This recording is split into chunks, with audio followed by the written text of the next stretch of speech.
नमस्ते स्टूडेंट्स। स्वागत है आप सभी का गार्गी संस्थानम यूट्यूब चैनल में। आज से मेरे द्वारा इस चैनल पर फिजिक्स की क्लासेस चालू की जा रही हैं जिसकी नियमित वीडियो डेली आपको मेरे इस यूट्यूब चैनल पर मिलेंगी। तो आज से हम चालू कर रहे हैं फिजिक्स में भी जो टॉपिक हम आज पढ़ने जा रहे हैं वो है गति, चाल, वेग, विस्थापन, त्वरण। इन सब के बारे में आज अपन जानेंगे। ज़्यादा से ज़्यादा कोशिश करूंगा कि वीडियो छोटी हो। तो चलिए शुरू करते हैं आज की अपनी क्लासेस।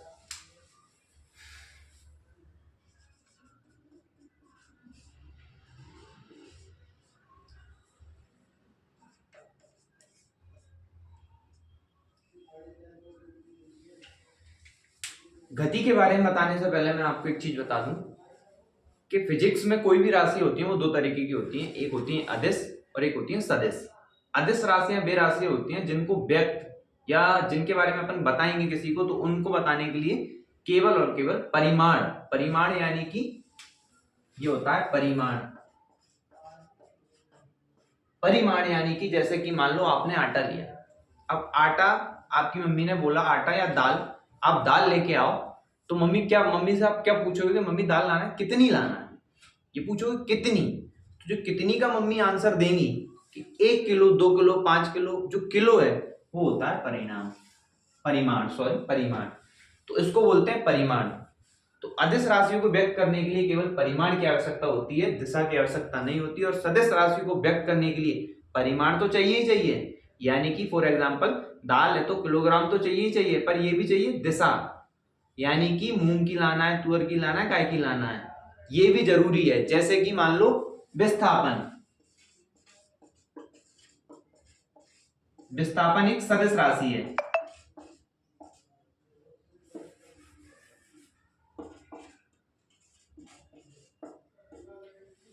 या फिर बल सदिश राशियां हैं। अब आप विस्थापन के बारे में किसी को भी बताओगे तो आपको बताना होगा कि विस्थापन कितना हुआ है, यानी 1 किलोमीटर, 2 किलोमीटर, 500 मीटर, 10 मीटर, और किस दिशा में हुआ है। विस्थापन को बताने के लिए आपको दिशा भी बताना बहुत जरूरी है। ऐसा ऐसा ही हाल है बल का। आपने बताया कि इतना बल लगाया गया, तो आपको यह भी बताना पड़ेगा कि इतना बल इस दिशा में लगाया गया। अगर बल के बताने के लिए आपने दिशा नहीं बताई तो आपका वो बताना गलत होगा। जिन राशियों को व्यक्त करने के लिए परिमाण के साथ साथ दिशा की भी आवश्यकता हो उनको बोलते हैं सदिश। और अदिश जिनको केवल और केवल परिमाण की आवश्यकता हो, और सदिश को इन दोनों की आवश्यकता होती है। अदिश और सदिश राशियां आपको समझ में आ गई। अब अपन बात करेंगे गति के बारे में। गति होती क्या है, क्या कॉन्सेप्ट आया गति का।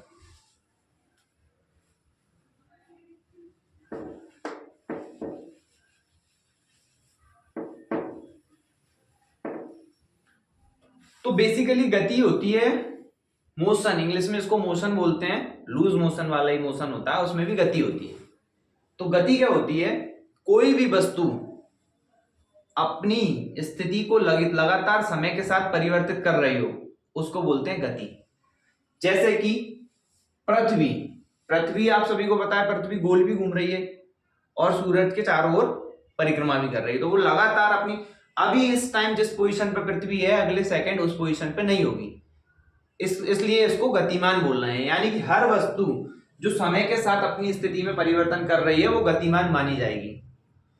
समय के साथ स्थिति में परिवर्तन ही गति कहलाएगी। ऐसा नहीं कि कोई रोड पे चल रही है बस वही गति कर रही है, या हवाई जहाज उड़ रहा है बस वही गति कर रहा है। नहीं, हर वो चीज जो समय के साथ, मान लो कोई वस्तु यहां है, अगले सेकंड वो यहां आ गई, अब इसने अपने समय के साथ स्थिति में परिवर्तन किया तो अपन बोलेंगे ये वस्तु गतिमान है, क्योंकि समय के साथ इसने अपनी स्थिति में परिवर्तन किया। जैसा कि शाम को 7 बजते ही हर लड़का अपने घर से गतिमान अवस्था में आ जाता है और लगातार गतिमान अवस्था में बना रहता है जब तक कि उसके पापा का फोन ना आ जाए। किसी ना किसी एक दोस्त के साथ बाइक पर बैठ के वो लगातार पूरे शहर में गति करता है। इसको बोलते हैं गति। गति भी दो तरीके की होती है, वैसे तो कई तरीके की होती है, पर अपन आज अपन देखेंगे तो वो सरल गति देखेंगे, सरल रेखा में गति। क्योंकि जो एग्जाम में क्वेश्चन पूछे जाते हैं वो सरल रेखा में गति से रिलेटेड होते हैं और बेसिकली इन गति के जो गति, विस्थापन, चाल, त्वरण, वेग, इनसे जो है ना न्यूमेरिकल ज्यादा आते हैं। तो आज अपन देखेंगे सरल रेखा में गति। सरल रेखा में गति दो प्रकार की होती है, एक होती है एक समान, एक होती है असमान। एक समान गति क्या होती है? कोई वस्तु गति कर रही है और वो हर सेकंड समान स्पीड से गति कर रही है, यानी कि पिछले सेकंड उसने 10 मीटर गति 10 मीटर दूरी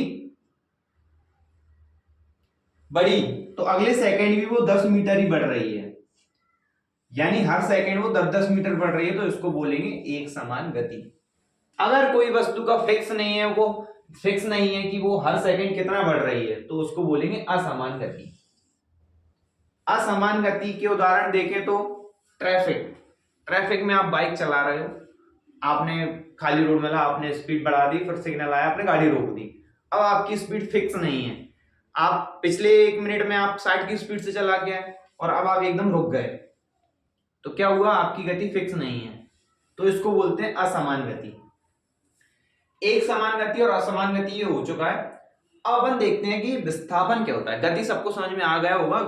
गति क्या होता है कि समय के साथ, एक बार फिर से बता दूं इसकी डेफिनेशन है, समय के साथ लगातार अपनी स्थिति में परिवर्तन गति कहलाता है। कंपन गति, जैसे गति बहुत तरीके की होती है, जैसे कि मान लो धूल के कण उड़ रहे हैं, गति कर रहे हैं, हवा गति कर रही है। फ्रीक्वेंसी, कोई भी परमाणु अणु है वो कंपन कर रहा है तो उसको भी गति बोलते हैं, उसकी भी तो स्थिति लगातार। आपने देखा होगा कि कैसा लोहे की रॉड निकली रहती थी, अपन इसको ऐसे पकड़ के ऐसे हिला देते थे तो ऐसे ऐसे होती थी, तो ये ऐसे ऐसे होती थी, इसको कंपन बोलते हैं। तो ये कंपन कर रही तो भी ये गति कर रही क्योंकि लगातार अपनी स्थिति में परिवर्तन कर रहे, इसको गतियां बोलते हैं। आज अपन पढ़ रहे हैं सरल रेखा में गति। सरल रेखा में गति हो गई। अब गति के बाद जो टॉपिक आता है दूरी, तो सबको पता ही होगी दूरी क्या होती है कि एक निश्चित समय अंतराल में तय वस्तु द्वारा तय की गई मार्ग की लंबाई दूरी होती है। जैसे कि 10 मिनट में आपने 1 किलोमीटर रोड चल लिया है, 10 मीटर में आपने जितना भी रोड चला 10 मिनट में, तो वो रोड की लंबाई आप देख लोगे और रोड की लंबाई आप देखोगे कि आपने 1 किलोमीटर रोड कवर कर लिया, तो वो 1 किलोमीटर आपकी दूरी कहलाएगी। ऐसे ही एक और इसमें टर्म आती है, उस टर्म को बोलते हैं विस्थापन या डिस्प्लेसमेंट।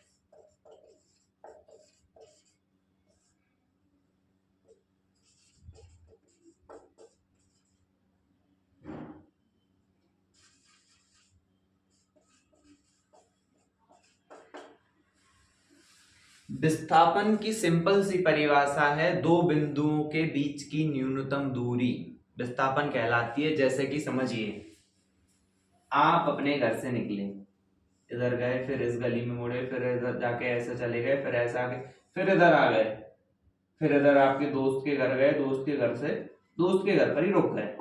अब आपने दूरी तो ये कुल मिला के आपने ये पूरी दूरी तय कर ली 5 किलोमीटर, पर ये आपकी दूरी है, यानी मार्ग की लंबाई है, विस्थापन नहीं। अब विस्थापन की परिभाषा क्या बोल रही है? दो बिंदुओं के बीच की न्यूनतम दूरी विस्थापन कहलाती है।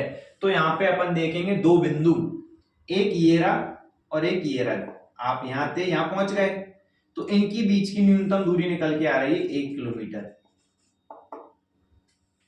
ये होगा आपका विस्थापन यानी कि डिस्प्लेसमेंट।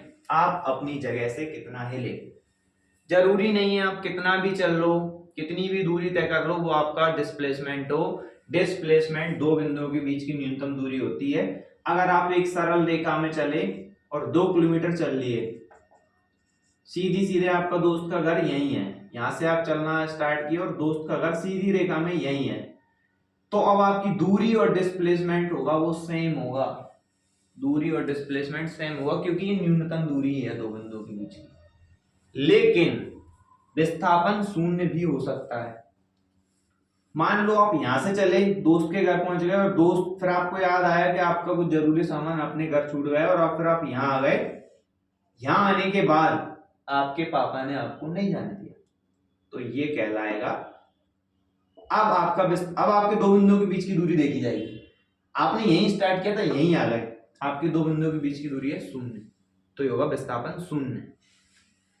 विस्थापन व्यक्त कर, मैंने पहले ही बताया था विस्थापन एक सदिश राशि है।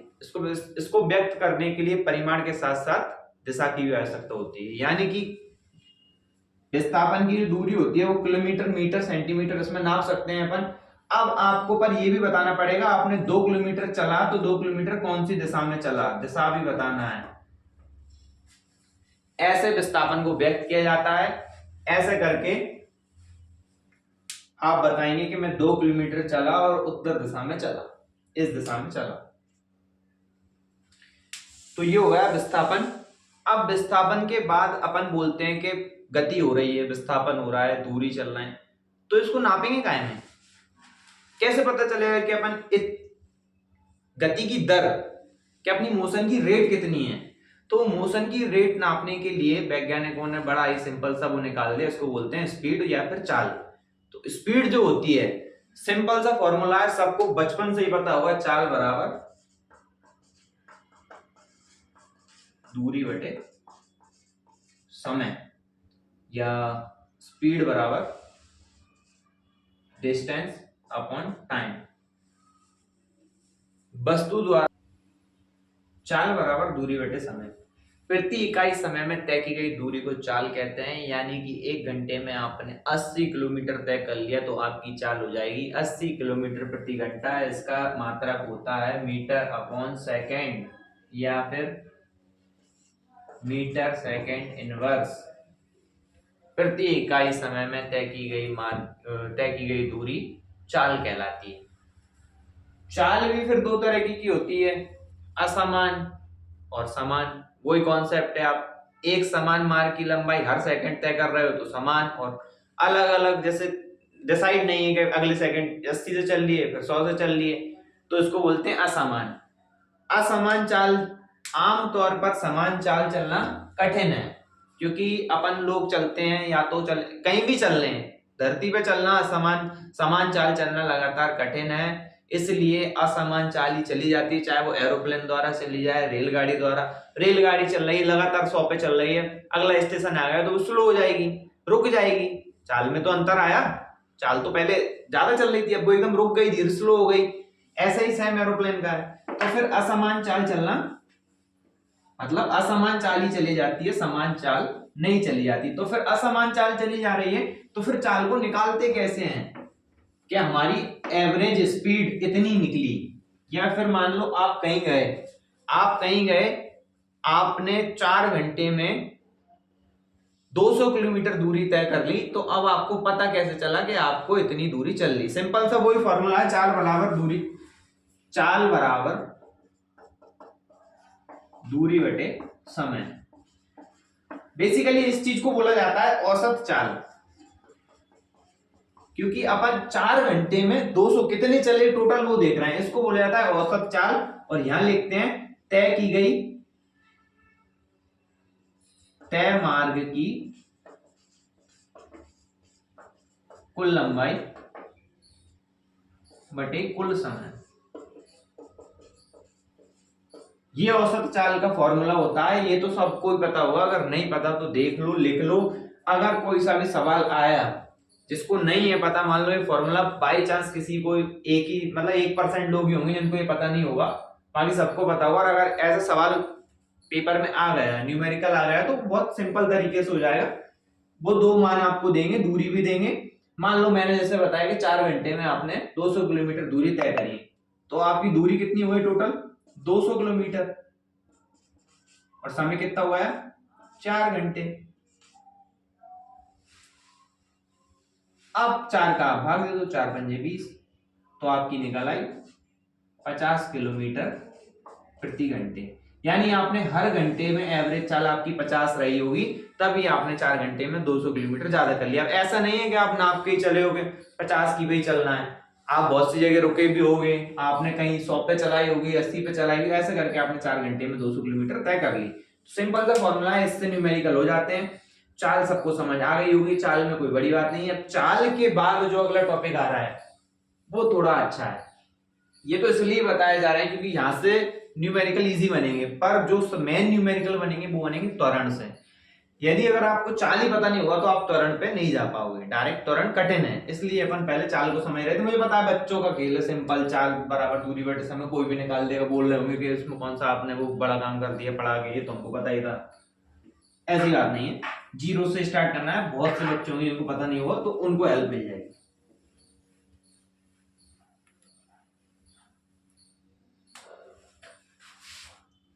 अगली टर्म आती है चाल में। अगर जैसे चाल एक अदिश राशि है, मैं फिर से बता दूं, चाल एक अदिश राशि है, चाल किसी भी दिशा में हो सकती है, उसकी कोई वो नहीं है। चाल का मात्रक होता है मीटर सेकंड इनवर्स। लेकिन चाल में अगर अपन दिशा ऐड कर दें, चाल तो है ही है, अगर अपन उसमें दिशा ऐड कर दें तो वो हो जाएगा वेग। वेग अगर चाल में अपन दिशा को ऐड कर दें तो वो कहलाएगा वेग।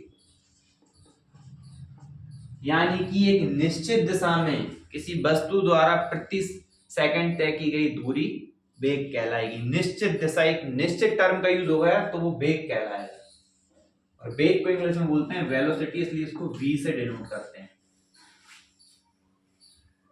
वेग भी दो तरीके का होता है, एक समान वेग और असमान वेग। एक समान वेग और असमान वेग।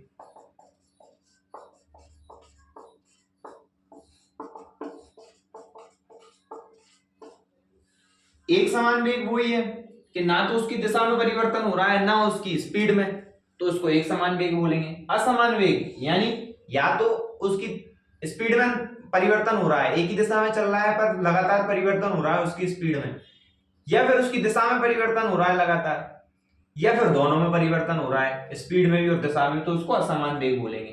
फिर वही बात, एक समान वेग से नहीं चल पाते इस धरती पे, असमान वेग से ही चल पाते हैं, तो इसको बोलते हैं असमान वेग। अब अपन ने ये क्यों पढ़ा, क्योंकि अपन को निकालना है औसत वेग का फॉर्मूला। औसत वेग इसलिए क्योंकि असमान वेग से ही सब लोग चल पाते हैं, तो वेग निकालने के लिए फॉर्मूला तो चाहिए, एक समान से तो चल नहीं रहे, तो वेग निकालने के लिए फॉर्मूला यूज होता है, असमान वेग का जो फॉर्मूला यूज होगा उसको बोलेंगे